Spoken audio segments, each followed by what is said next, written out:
Hi students, welcome to Construction Materials and Construction Practice. நம்ம unit 1 வந்து discuss பண்ணிட்டு இருக்கோம். இப்போ மாடல் நம்பர் 6 பார்க்குறது என்ன அப்படின்னு பார்த்தீங்கன்னா லைம்ஸ் அண்ட் பொஸ்லோனாஸ். லைம்னா என்ன, அதோடைய சோர்சஸ் என்ன, அதோடைய கிளாசிஃபிகேஷன் என்னன்றதை ப்ரீஃபாக பார்க்க போகிறோம். பொஸ்லோனாஸ்னா என்ன, அதில் என்னென்ன மெட்டீரியல்ஸை பொஸ்லோனா மெட்டீரியல்ஸாக நம்ம பயன்படுத்திக்கிட்டு இருக்கோன்றதையும் இந்த மாடல் நம்பர் 6ல் ப்ரீஃபாக பார்க்கலாம். லைம் லைம்னா என்ன அப்படின்னு பார்த்தீங்கன்னா ஒரு பைண்டிங் மெட்டீரியல் தான்ப்பா. ப்ரீவியஸ் காலங்களில் லைமை மட்டும் பயன்படுத்தி ஒரு காங்கிரீட்டே மேக் பண்ணியிருக்காங்க. அந்த ஏசியன் டைம்ஸில் பார்த்தீங்கன்னா பழங்கால மகால்கள் இந்த மாதிரியான இடங்களுக்கு போனீங்கன்னா எல்லாமே வந்து சுண்ணாம்புனால் உருவாக்கப்பட்டது அப்படின்னு சொல்லுவாங்க. அந்த பில்டிங்ஸும் பார்த்தீங்கன்னா ரொம்ப கூலிங்காக இருக்கும், வெப்பமே உள்ளக்கு இருக்காது. வெயில் என்னதான் நீங்கள் வெயில் அடித்தாலும் அந்த இடத்துக்குள்ளக்க கூலிங் சர்ஃபேஸ் மட்டும்தான் கொடுக்கும். காரணம் சுண்ணாம்பு கலந்துருக்கிறதுனால அது வந்து வெப்பத்தை உள்வாங்கும் திறன் அதிகமாக இருக்கும். அதனால வெப்பத்தை அது வெளியிடாதனால அந்த சர்ஃபேஸ் ஃபுல்லாமே வந்து கூலிங்காக இருக்குது. ஆனால் இந்தியாவில் நிறைய இன்ஜினியரிங் ஸ்ட்ரக்சர்ஸ் எல்லாமே வந்து big palaces, bridges, temple, forts, mounts எல்லா இடத்துலையும் லைமை வந்து பைண்டிங் ஏஜென்ட்ஸாக ப்ரீவியஸ் டைமில் கன்ஸ்ட்ரக்ட் பண்ணியிருக்காங்க. இந்த லைமை வந்து வெறும் மணலோட கலந்து லைம் மார்ட்டராகவும் பயன்படுத்தியிருக்காங்க.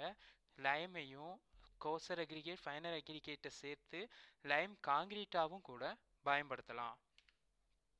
Sources of lime. இந்த லைம் எப்படி கிடைக்கிது அப்படின்னு பார்த்தீங்கன்னா நேச்சுரலாக ஒரு லைம் வந்து கிடைக்கிறதுக்கு வாய்ப்புகள் இல்லை, அது கம்மியாக இருக்கிறதுனால இது எப்படி கிடைக்குது அப்படின்னு பார்த்தீங்கன்னா பை பர்னிங். அதாவது ஏதோ ஒரு ப்ரிக்கார்ட், ஏதோ ஒரு மெட்டீரியல்லேருந்து கிடைக்கக்கூடிய மெட்டீரியலில் இருந்து எரிச்சு எடுக்கிறது தான் என்னது சோர்சஸ் ஆஃப் லைம். அது எதிலிருந்து எடுக்கிறாங்க அப்படின்னு பார்த்தீங்கன்னா first one limestone from the stone hills, second one built from the limestone from the beds of old rivers, knacker found from the ground, shells from the sea animals. இந்த 4 வகையில இருந்து தான் என்ன பண்ணுறாங்க லைம் வந்து கலெக்ட் பண்ணுறாங்க. Classification of lime. Classification of லைமில் எப்படி வகைப்படுத்துகிறாங்க அப்படின்னு பார்த்தீங்கன்னா 3 வகைப்படுத்துகிறாங்க. Fat lime, hydraulic lime, poor lime அப்படின்னு சொல்லி ஒரு 3 வகைப்படுத்துகிறாங்க. First one fat lime. இந்த லைம்னா என்ன அப்படின்னு பார்த்தீங்கன்னா மிக துல்லியமான சுத்தமான லைம் தான் என்னது fat lime or high calcium lime or rich லைம்னு கூட இந்த லைமை சொல்லுவாங்க. இது வந்து ஈஸியாக வந்து தண்ணியோட கலந்து ஸ்லாகிங் ஆயிரும். அதுவும் இல்லாமல் இது தண்ணியில் போட்ட உடனே 2லேருந்து 2.5 மடங்கு அதோடைய வால்யூம் வந்து இன்க்ரீஸ் ஆகுது. அதோடைய ப்ராப்பர்ட்டிஸ் அப்படின்னு பார்த்தீங்கன்னா வெரி ஸ்லோவாக தான் ஸ்லாகே ஆகும். ஆனால் ஹை டிகிரி ஆஃப் பிளாஸ்டிசிட்டி, லைட்டாக எடுத்து அடித்தாலும் ஃபுல்லாக வந்து ஈஸியாக வந்து லிபரலாக ஃபுல் இடங்களுக்கும் ப்ரீஃபாக போகும். இது கலர் வந்து பர்ஃபெக்டான ஒயிட்டில் கிடைக்குங்க. இதை வந்து எங்கெல்லாம் பயன்படுத்துகிறாங்க அப்படின்னு பார்த்தீங்கன்னா ஒயிட் வாஷிங் வாலுக்கு ஒயிட் வாஷிங்காக பயன்படுத்துகிறாங்க, லைம் மார்ட்டருக்கு பயன்படுத்துகிறாங்க, லைம் காங்கிரீட்டு கூட ஃபேட் லைமை பயன்படுத்துகிறாங்க. எதுக்காண்டி அப்படின்னு பார்த்தீங்கன்னா இட்ஸ் வெரி ஹார்ட் அண்ட் டியூரபுளாக உழைக்கக்கூடிய one of the lime. Hydraulic lime. Hydraulic லைம்னா என்ன அப்படின்னு பார்த்தீங்கன்னா இது ஒரு வாட்டர் லைம்னு சொல்கிறாங்க. எதுக்காண்டி அப்படின்னு சொல்லிங்கன்னா it contains of clay some amount of ferrous oxide. இதில் வந்து களிமண்ணும் ஃபெரஸ் ஆக்சைடும் அதிகமாக இருக்கிறதுனால இது வந்து வாட்டர் லைம் அப்படின்னு சொல்கிறாங்க. இதில் என்னென்ன ஃபேக்ட்ஸ் எல்லாம் கன்சிடர் பண்ணுறாங்க அப்படின்னு பார்த்தீங்கன்னா கிளே வந்து அதிகமாக இருக்கிறதுனால ஹைட்ராலிக் ப்ராப்பர்ட்டி வந்து இன்க்ரீஸ் ஆகுது. அதனால என்ன ஆகுது ஸ்லாகிங் வந்து ரொம்ப டிஃபிகல்ட்டியாக இருக்குது. 30% ஆஃப் கிளே இருக்கிறதுனால ஹைட்ராலிக் லைம் வந்து ரீசம்பிள்ஸ் நேச்சுரல் சிமெண்ட்னு கூட இதை சொல்கிறாங்க. ஹைட்ராலிக் லைமை வாட்டரோட திக் பேஸ்ட் பண்ணுறோம் அப்படின்னா சர்க்குலேஷன் ஆஃப் ஏர் வந்துருச்சு அப்படின்னா உடனடியாக கட்டிப்பட்டுறது இதோடைய மிகப்பெரிய டிஸ்அட்வான்டேஜஸ். அதுவும் இல்லாமல் இது பேஸ்ட் ஃபார்முக்கு தண்ணீரோட கலந்துச்சுன்னா மாறிடும். பட் ஆனால் வாட்டரோட தரோலியாக ஃப்ரீக்வெண்ட்லியாக அது வந்து உடனடியாக சேஞ்ச் ஆயிரும், டிசால்வ் ஆகி. அதுதான் இதில் இருக்கக்கூடிய மிகப்பெரிய டிஸ்அட்வான்டேஜஸ். Poor Lime. புவர் லைம்னா என்ன அப்படின்னா இம்பியூர் லைம், அதாவது தேவையில்லாத ஒரு மிகப்பெரிய தேவையில்லாத லைம்னு கூட இதை சொல்லலாம். இதில் வந்து மோர் தேன் 30% வந்து கிளே இருக்கிறதுனால இது வந்து ஸ்லாக் ஆகிறது ரொம்ப ரொம்ப ஸ்லோவாக இருக்குது. இது வாட்டரோட சேர்க்கும் போதுல தின் பேஸ்ட் ஆகும். ஆனால் ஃப்ரீக்வெண்ட்லி உடனடியாக சேஞ்ச் ஆயிரும். இது ஹார்னஸ் ஆகுறது ரொம்ப ரொம்ப ஸ்லோ. Uses of lime. லைமுடைய யூசஸ் என்னென்ன பர்பஸ்க்காண்டி லைம் வந்து பயன்படுத்துகிறாங்க அப்படின்னு பார்த்தீங்கன்னா, ஒயிட் வாஷிங்க்கு பயன்படுத்துகிறாங்க. ஒரு சாண்ட் பிரிக்கு மேக் பண்ணோன்னா கூட லைமை பயன்படுத்துகிறாங்க. மார்ட்டராக மேசன்ட்ரி ஒர்க்குக்கு பயன்படுத்துகிறாங்க. ரிஃப்ராக்டரி மெட்டீரியலாக பில்டிங் இண்டஸ்ட்ரீஸில் பயன்படுத்துகிறாங்க. சிமெண்ட் மேக் பண்ணுறதுக்கும் கூட லைமை வந்து ஒரு இன்க்ரீடியண்ட்டாக ஆட் பண்ணுறாங்க. பொஸ்லானா மெட்டீரியல்ஸ்.